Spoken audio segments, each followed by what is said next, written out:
आना भूल जाओगे। अल्लाहुम्मा सल्ली अला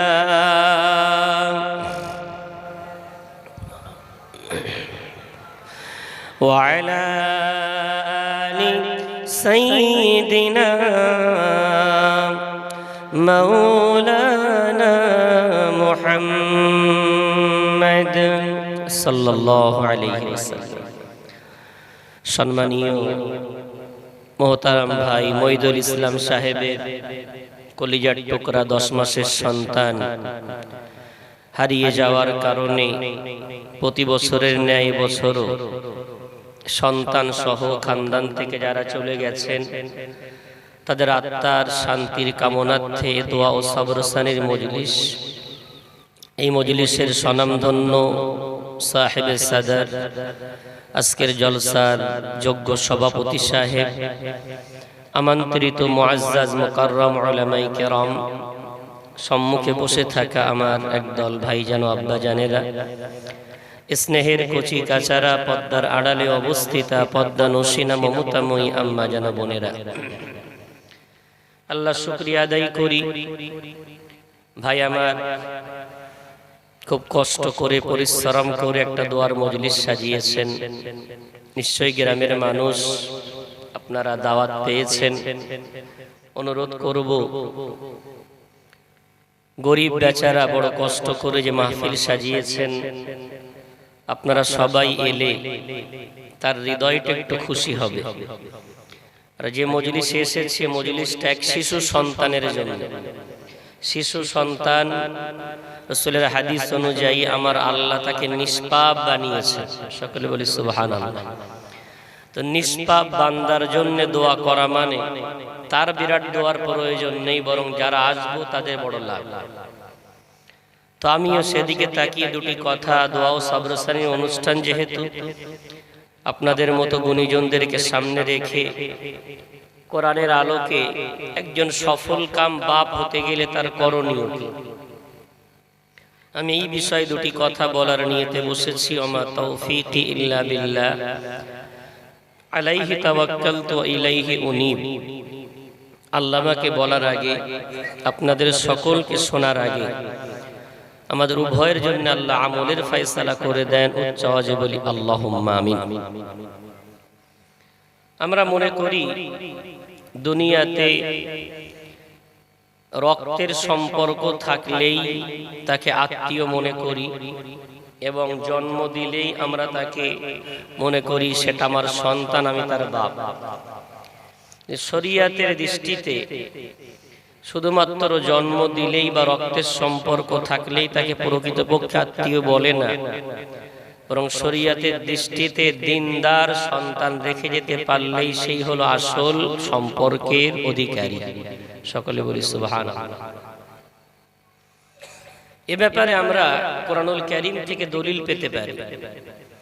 রব্বুল আলামিন তার মহাসমুদ্র আল কোরআন পারা নম্বর 12 পৃষ্ঠা নম্বর 6 সূরার নাম সূরা হুদের মধ্যে আল্লাহ বলেন, নূহ আলাইহিস সালাতু ওয়াস সালাম যখন তার রবের কাছে আর্তনাদ করে বললেন, আমার রব, আমার সন্তান, আমার সন্তান, প্রতিপালককে ডাক দিয়ে বলেন, আল্লাহ আমার সন্তান আমার পরিবারের অন্তর্ভুক্ত, আল্লাহ হতে পারে আমার কিস্তিতে উঠে নিয়ে তারপরে ও তো আমার পরিবারের একটা সদস্য, আল্লাহ এই তুফানের মধ্যে আমার সন্তানকে ডুবিয়ে দেবেন না, ও আল্লাহ আমার সন্তানটাকে আপনি রক্ষা করে নেন।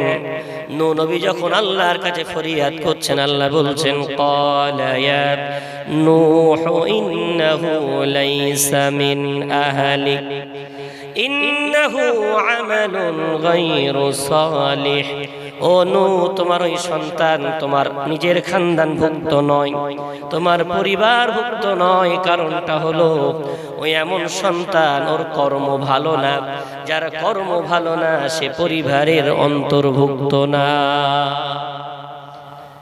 তুমি বলছো আমার সন্তান, আমি আল্লাহ বলছো তোমার পরিবারের না। কেন? ওর কর্ম ভালো না। কর্ম ভালো না হলে সে সন্তান পরিবারভুক্ত হয় না। ওই জন্য আমরা যারা বাপ বসে আছি, আজ মইদুল ভাই ভালো জানে সন্তান হারিয়ে ফেলার কত কষ্ট। সেই সন্তান আমাদের যখন আছে, আমাদের করণীয় কি?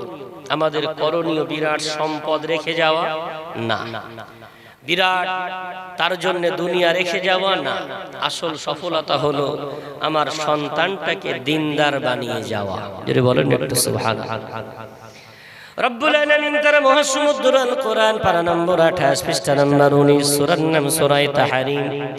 আমার আল্লাহ বলেন, ইয়া আইয়ুহাল্লাযীনা আমানু কু আনফুসাকুম ওয়া আহলিকুম নারা।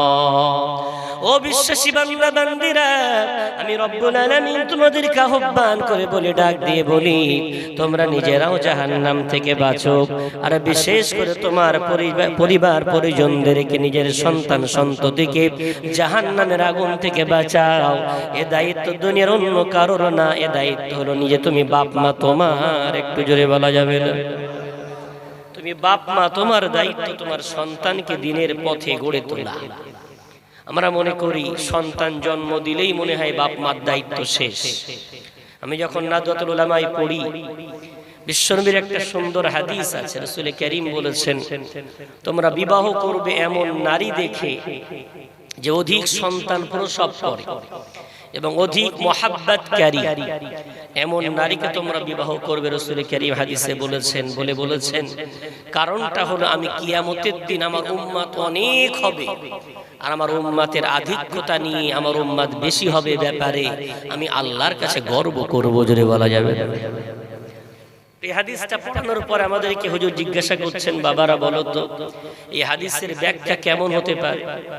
আমরা বললাম, হুজুর মনে হয় এই হাদিসের ব্যাখ্যাটা এমন যে কোনো মানুষ যেন বাচ্চা নেওয়া বন্ধ না করে, যত বাচ্চা হয় হোক, যাতে করে কিয়ামতের দিন উম্মতে মুহাম্মাদি বেশি হবে। হুজুর বললেন, বাবারা তোমরা ছাত্র হিসাবে উত্তর তো ঠিকই দিয়েছো, তবে আসল ব্যাখ্যাটা এমন নয়। আসল ব্যাখ্যাটা হলো কোন দুনিয়ার কোন বাপ তার যদি 4-4টে সন্তান থাকে, বড় ছেলেটা ডাকাত, মেজ ছেলেটা চোর, সেজ ছেলেটা হলো মাতাল, আর ছোটটা হচ্ছে ভালো। এখন এই বাপের কোন বন্ধুর সাথে বাজারে দেখা হয়েছে, বন্ধু যদি বলে, ভাই বলো না তোমার 4 ছেলের মধ্যে কাকে নিয়ে তোমার গর্ব হয়? তুমি একটু নিজে নিজে বলো, তোমার কোন সন্তানকে নিয়ে তোমার গর্ব হয়? একটু বলেন না ভাই, ওই মানুষটা ওই 4 ছেলের মধ্যে বড়টা ডাকাত, মেজোটা চোর, সেজোটা মাতাল, ছোটটা ভালো, কোনটাকে নিয়ে গর্ব করবে? নিশ্চয়ই ছোটটাকে নিয়ে বাপ গর্ব করবে, বড়টাকে নিয়ে নয়, মেজোটাকে নিয়ে নয়, সেজোটাকে নিয়ে নয়। জন্মদাতা বাপ দুনিয়াতেও নিজের সন্তানকে নিয়ে গর্ব করতে চায় না, সন্তান যদি ভালো পথের পথিক না হয়। হুজুর বললেন, বাবারা তাহলে বলো কিয়ামতের দিন আমার নবী বললেন, আমার এমন উম্মত দুনিয়ার বুকে থাক যাদেরকে নিয়ে গর্ব করব। তাহলে শুধু সন্তান জন্ম দিলেই বাপের দায়িত্ব শেষ না, সন্তান জন্ম দিলেই মায়ের দায়িত্ব শেষ না, বরং উভয়ের দায়িত্ব হলো এমন সন্তান গড়ে যাওয়া। বাপ যদি অসৎ সন্তানকে নিয়ে গর্ব না করতে পারে, আমার নবী কিয়ামতের দিন কি আমার আপনার অসৎ সন্তানদেরকে নিয়ে কিয়ামতের দিন গর্ব করবে? নিশ্চয়ই কিয়ামতের দিন আমার নবী তো অসৎ সন্তান রেখে গেলে আমার রাসূল গর্ব করে। বাপ যদি গর্ব না করি, রাসূল কারীম তো গর্ব করবে। তাহলে আমার আপনার করণীয় কি? আমার আপনার করণীয় হলো সন্তান জন্ম দেওয়ার পর তাকে দিনদার কি করে বানানো যায়। এই দিনদার বানানোর জন্য আমাকে আপনাকে বিরাট চেষ্টা সাধনা করতে হবে। দিনদার বানানোর জন্য আমাকে আপনাকে জীবন উৎসর্গ করে দিতে হবে। দিনদার বানানোর জন্য আমাকে আপনাকে রাত দিন চিন্তিত থাকতে হবে। কেন সন্তান যখন আল্লাহ আমাকে দিয়েছেন, তাই ছেলে হোক মেয়ে হোক, এই সন্তানটাকে দিনদার বানাতে পারলে রব্বুল আলামিন কোরআনুল কারীমের মধ্যে সুন্দর করে জানিয়েছেন, ও দুনিয়ার বাপ মারা তোমরা কি মনে করো, এটা যেন কোনোদিন ভেবো না যে সন্তানের হক বাপ মার উপরে কি, এটা না জেনে আগে জানতে যেও না যে বাপ মার হক সন্তানের উপরে কতটা। শুধু আমাদেরকে জলসা করতে গেলে বলে, হুজুর একটু বলেন না বাপ মার হক ছেলের উপরে কতটা, মেয়ের উপরে কতটা। আগে বাপ মার হক নয়, আগে সন্তানের হক। সন্তানের হক যদি বাপ মা আদায় করে তাহলে নিশ্চয়ই ওই সন্তান বাপ মার হকটা আদায় করবে, যদি বলা যাবে। করণীয় কি? বিশ্বনবীর লম্বা হাদিস অনুযায়ী একজন আদর্শ পিতামাতার হক হলো প্রথম নাম্বার, সন্তান জন্মানোর আগে একটা সতী নারীকে বিবাহ করা। এটা যেন জীবনের টার্নিং পয়েন্ট ভুল না হয়ে যায়। একটা সতী সাধী নারীকে বিবাহ করা এটা প্রত্যেকটা পুরুষের জন্য অপরিহার্য একটা বিষয়। কেন? সুন্দর নারী যদি নির্বাচন না করা যায়, কোনোদিন সৎ সন্তান জন্ম নেবে এটা কোনোদিন আশা করা যায় না। বিশ্বনবী হাদিসের মধ্যে বলেছেন, আমার রাসূল এই ব্যাপারে সুন্দর করে মধুর হাদিস শুনিয়ে বলেছেন, তুনকাহুল মারআতু লিআরবাঈন লিমালিহা ওয়া লিহাসাবিহা ওয়া লিজামালিহা ওয়া লিদীনিহা ফাজফার বিযাতিদ দ্বীনি তারিবাত ইয়াদাক। আমার রাসূল বললেন, নারীদেরকে বিবাহ করা হয় সাধারণত চারটি গুণ দেখে নারীদেরকে বিবাহ করা হয়। কয়টা গুণ? চারটি গুণ। নম্বর 1 দেখা হয় মেয়ের বাপের পয়সা আছে কিনা। সাধারণত এটা দেখা যে বিয়ে করলে শ্বশুর বাড়িতে কিছু পাওয়া যাবে তো। নাম্বার 2, রাসূল বলছেন নারীদেরকে বিবাহ করা হয় দেখতে সুন্দর কি অসুন্দর এটা দেখে। নাম্বার 3 দেখা হয় তার খানদান ভালো না খারাপ, দাদা নানারা হাজি গাজি আছে নাকি, খানদানটা সম্ভ্রান্ত নাকি, ইত্যাদি ইত্যাদি। তারপরে গিয়ে দেখা হয় মেয়েটা দিনদার কিনা। রাসূল কারীম সাল্লাল্লাহু আলাইহি সাল্লাম বলছেন এই প্রথম 3টে অর্থাৎ সম্পদ, রূপ এবং খানদান এগুলোকে প্রাধান্য না দিয়ে শেষেরটা অর্থাৎ দিনদার যদি নারী হয় এটাকে প্রাধান্য দাও, তোমার কপালটা আলোয় আলোকিত হয়ে যাবে, যদি বলা যাবে। কেন?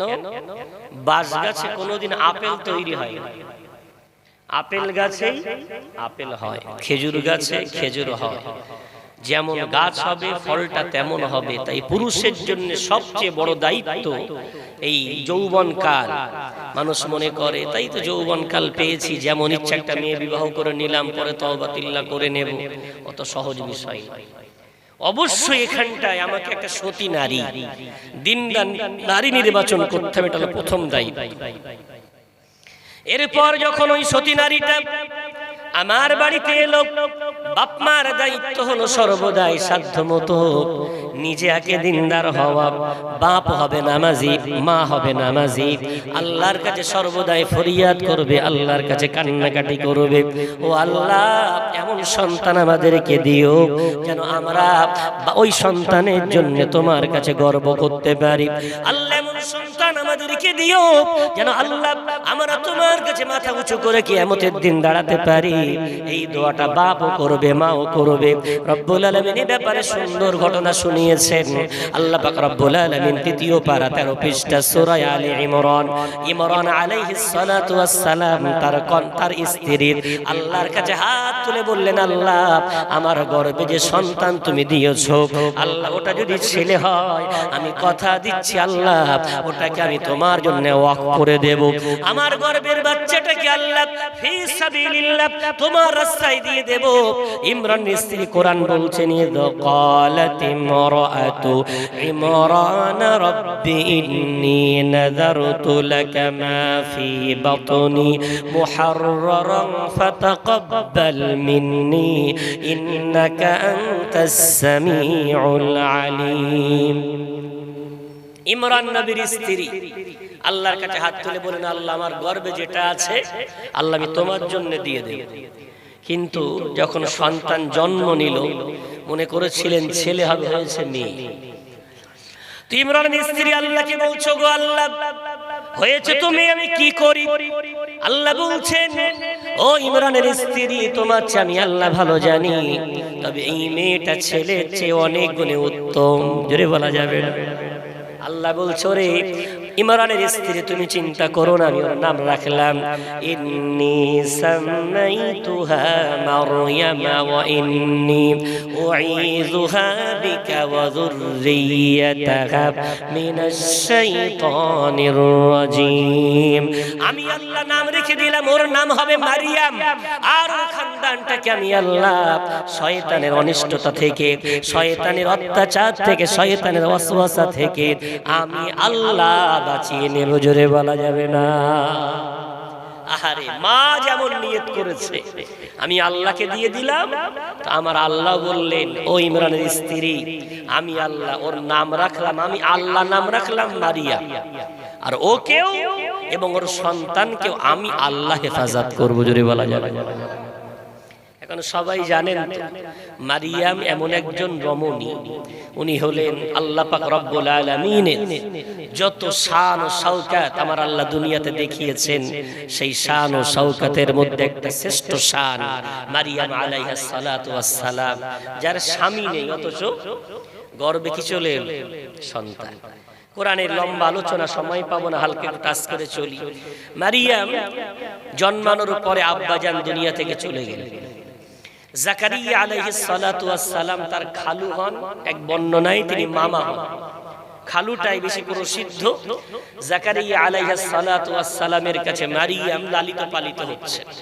মারিয়াম ছোট থেকে খুব সুন্দরী, আর জাকারিয়া আলাইহিস সালাতু ওয়াস সালাম উনি মসজিদের বড় একজন ইমাম। এখন ইমাম সাহেবদের মসজিদে ঘর থাকে না, এখন ইমাম সাহেবের ঘরে মারিয়ামকে উনি রাখেন আর কাজকর্ম করেন। উনি কাঠের কাজ জানতেন, খুব ভালো ফার্নিচার বানাতে পারতেন, তো কাজে চলে যেতেন আর মারিয়াম ঘরে তালা বন্ধ করে চলে যেতেন।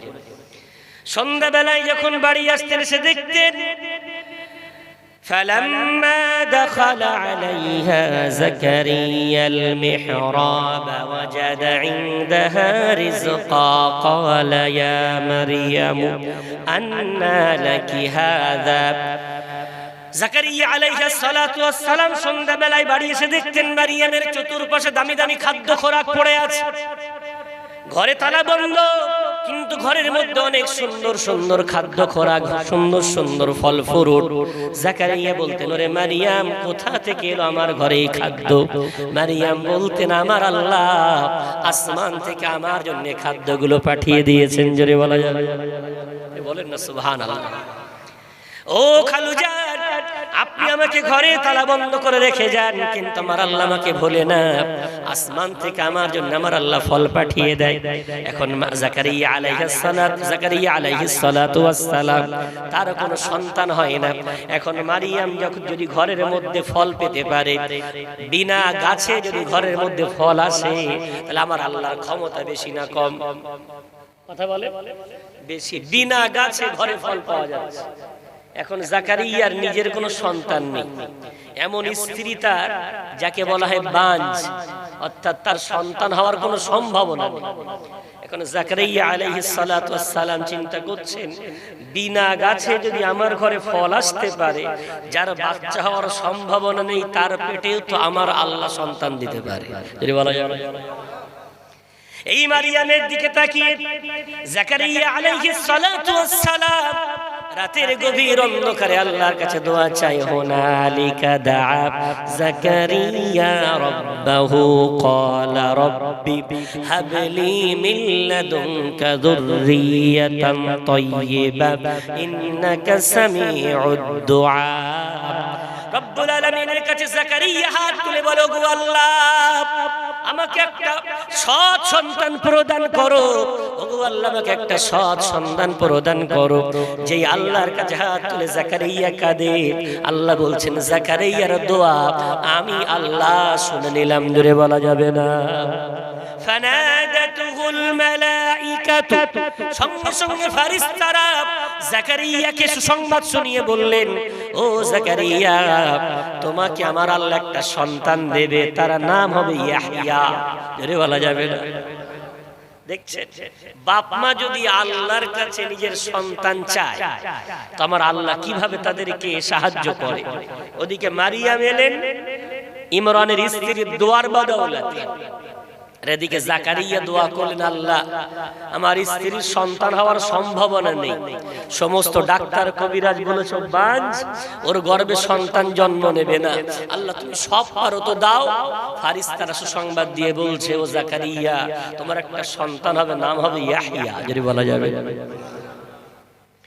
ভাই বাবজি আমার, লম্বা ঘটনা, ওদিকে যাওয়ার মতো পরিস্থিতি নাই।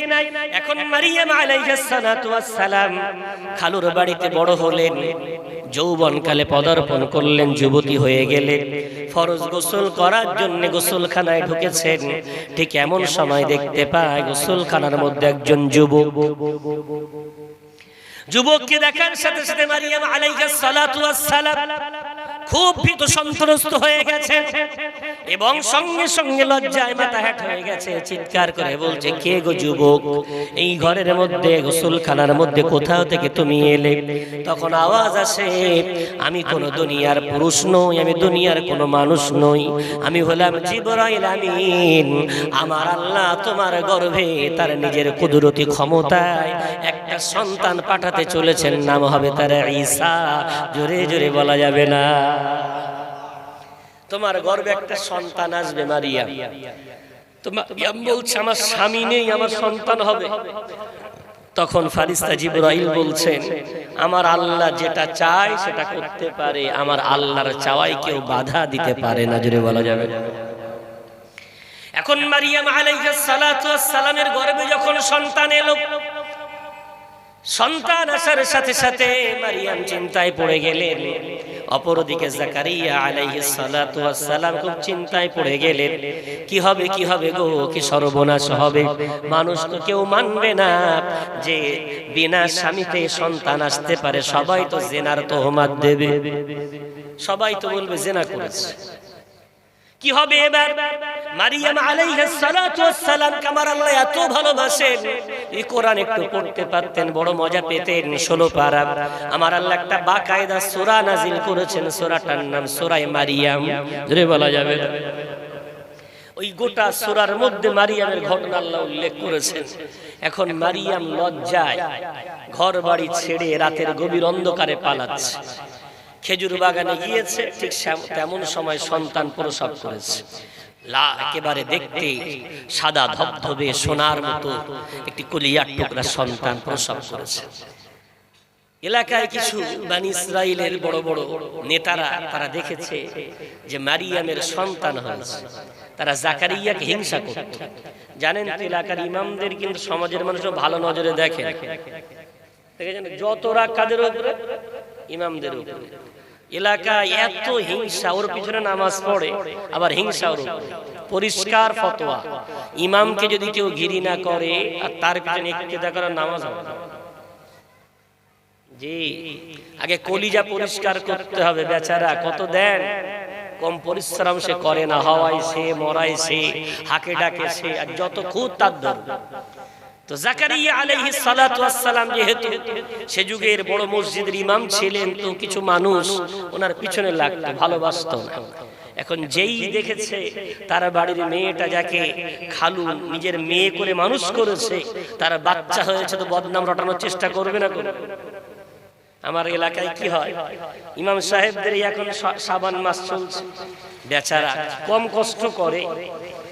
আমি তো বলি মাঝে মাঝে, আমি 10,000 টাকা দেব, একটু 1 মাস আজানের 10 মিনিট আগে গিয়ে মসজিদের গেটটা খুলবেন, 1 মাস করে দেখেন না কি কষ্ট। 10,000 টাকা মাইনে দেবে একজন, হাত তুলে বলেন পারবে? আর সে বেচারা ঠান্ডার সময়, গরমের সময়, বর্ষার সময় সারা না ছুটি আছে না কোনো কামাই আছে, ওইভাবে পরিশ্রম করছে।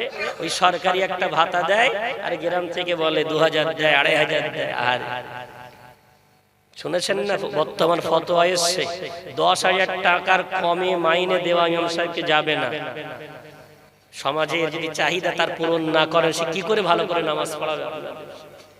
এখন বেচারা এই রমজান শাবান মাস আছে, একটু বাড়িতে কেউ সবরসানি করিয়ে নিচ্ছে, একটু ঘন ঘন খতম টতম একটু হচ্ছে, ভালো মন্দ খাচ্ছে, তো রাস্তায় যে টিটকিরি কাটে, হুজুর আপনার তো এখন সিজে। হুজুর কি বলছে? হুজুর আপনার তো এত হিংসা। দুটো যদি সবরসানি করলে বেচারার 500 টাকা হয়, তো হিংসা হয় কেন? একটা ডাক্তার 3 জায়গায় সেলাইন চালাচ্ছে, এক জায়গায় সেলাইন চালিয়ে আর এক জায়গায় ছাড়াক যে তার কোন ডাক্তারকে ডেকে বলেন ডাক্তার সাহেব আপনারটা কোন সিজে, তখন তো বলে ডাক্তারদের উপরে রাগ নেই, সমাজের ব্যবসায়ীদের উপরে রাগ নেই, যত রাগ ইমামদের উপরে। জাকারিয়া আলাইহিস সালাতু ওয়াস সালামের খুব রাগ। এখন ওরাও চিন্তা করছে সুযোগ যখন পেয়েছি এই সুযোগে মসজিদ থেকে তাড়িয়ে দেব আর মানুষকে বলবো দেখো দেখো মেয়ে মতো করে মানুষ করেছে, সে করলো জিনা। ঠিক এমন সময় আল্লাহ পাক রব্বুল আলামিন মারইয়ামকে আদেশ দিয়ে বললেন ফাকুলি ওয়াশরাবি ওয়া কররি আইনা। ও মারইয়াম আলাইহিস সালাতু ওয়াস সালাম, আল্লাহ তোমাকে বলছি তুমি খাও পান করো এবং চুপচাপ থাকো, জবান দিয়ে কোনো কথা বলতে যেও না। মারইয়াম আলাইহিস সালাতু ওয়াস সালামের বাচ্চা তার কোলে, বনি ইসরাইলের বড় বড় নেতারা সব ঘিরে ধরেছে এবং মারইয়ামকে বলছে রে মারইয়াম বল বল এ সন্তান এলো কোথা থেকে। মারইয়াম তখন বলছে আমি জবান দিয়ে কোনো কথা বলবো না, আল্লাহ কথা বলতে নিষেধ করেছেন, তাই ঠোঁটে আঙুলটা লাগিয়ে নিজে যে চুপ থাকবেন ইশারায় বুঝিয়ে দিয়েছেন। আর বাচ্চার দিকে ইশারা করে বলছে এই বাচ্চাই উত্তর দেবে। তখন বনি ইসরাইলের বড় বড় নেতারা বলছে একদিন দুদিনের বাচ্চা কি উত্তর দিতে পারে? আল্লাহ পাক রব্বুল আলামিন তার কোরআনে বললেন কেন পারে না। তৎক্ষণাৎ আল্লাহর নবী ঈসা রূহুল্লাহ আল্লাহ পাক রব্বুল আলামিনের হুকুমে যে তৈরি হয়েছে তৎক্ষণাৎ বললেন আমি হলাম আজ থেকে আমার আল্লাহ আমাকে নবুয়ত দিয়েছেন আর আমার আল্লাহ আমাকে আজ থেকে তার প্রিয় বান্দা হিসেবে কবুল করেছেন। একটু জোরে জোরে বলা যাবে। একদিনের বাচ্চা মায়ের কোলে কথা বলা শুরু করেছে। তো ভাই বাবজি আমার, আমি যেটা বলতে গিয়ে এই পর্যন্ত এলাম, তাহলে মারিয়াম হলেন তার মায়ের দোয়ার ফসল, ইয়াহইয়া হলেন তার মায়ের দোয়ার ফসল এবং সন্তান জন্ম নিলেন ঈসা রূহুল্লাহ। ঈসা নবী সম্বন্ধে সবাই জানেন, আমার আল্লাহ তাকে ইন্তেকাল এখনো করাননি, তিনি এখনো আছেন, আরো আসমানে তুলে নেওয়া হয়েছে।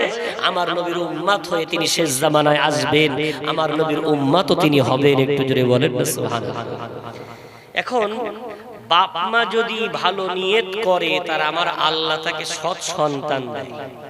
তাহলে প্রথম হলো আদর্শ বাপ মা হতে গেলে আমাকে আপনাকে সন্তান আসার আগে থেকে ভালো একটা স্ত্রী নিতে হবে এবং নিজে স্বামী স্ত্রী উভয় আল্লাহর ইবাদত বান্দিগি করতে হবে, তাহলে সন্তান আসবে আল্লাহর নেক বান্দা হিসাবে। একটু জোরে বলা যাবে। কিন্তু আমার সমাজে কি হয়েছে জানেন, এখন ঘন ঘন খুব তাবিজের চাপ, যারা তাবিজ কারো খুব ভিড়। কে বলছে হুজুর তাবিজ দিতে, কিসের তাবিজ হুজুর? আমার ঘরে না সবসময় যেন মনে হয় ছাদের উপরে কে যেন ঝুমঝুম করে নাচছে, বাইরে বার হলে গা ছপ ছপ করে, হুজুর বিরাট ভয় লাগে। তো হুজুর তাবিজকারী বলছে ঠিক আছে তাবিজ তো দেবো, তো বলেন ঘরের মধ্যে তোমার কি আছে? তো বলছে হুজুর পশ্চিম দেওয়ালে কোরআন শরীফের তাকা লাগানো, পূর্ব দেওয়ালে আল্লামা হুজুরের রওজার ছবি আছে, হাফেজ সাহেব হুজুরের রওজার ছবি, দাদা হুজুরের রওজার ছবি, আজমিরের ছবি পূর্ব দেওয়ালে আছে। উত্তর দেওয়ালে হুজুর আল্লাহর মুহাম্মদ নামের স্টিকার লাগানো আছে। তো হুজুর বলছে তিনটে দেয়াল হলো আর একটা দেয়াল। তো বলছে হুজুর ওটা শুনতে হবে। বলছে না বলো আটটা দেয়ালে কি আছে, না বললে তো আমি তাবিজ দেব না। হুজুর ওটা শুনতে হবে না। বলে বলো না। তো বলছে হুজুর ওটা যদি আমার বাড়ি কোনো হুজুর টাইপের মেহমান আসে তো হয়ে যায় ফাতেমা, আর যদি এমনি হুজুর টাইপের কেউ না আসে তো হয়ে যায় তার না শয়তানের ডাব্বা। তার মানে কি? বলে হুজুর আগে তো সে পুঁইশাকের মাচান বোঝা যেত, এখন আর পুঁইশাকের মাচান না, 2 ইঞ্চি 3 ইঞ্চি পাতলা পাতলা সব এলসিডি এসেছে।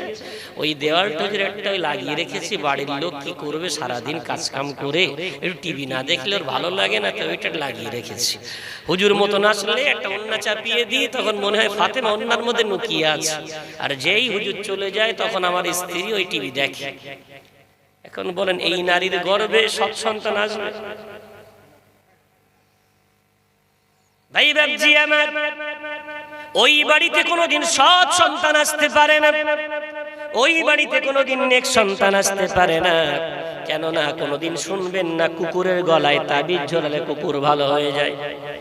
হয়। গাধার গলায় তাবিজ ঝোলালে গাধা কোনোদিন মানুষ হয় না।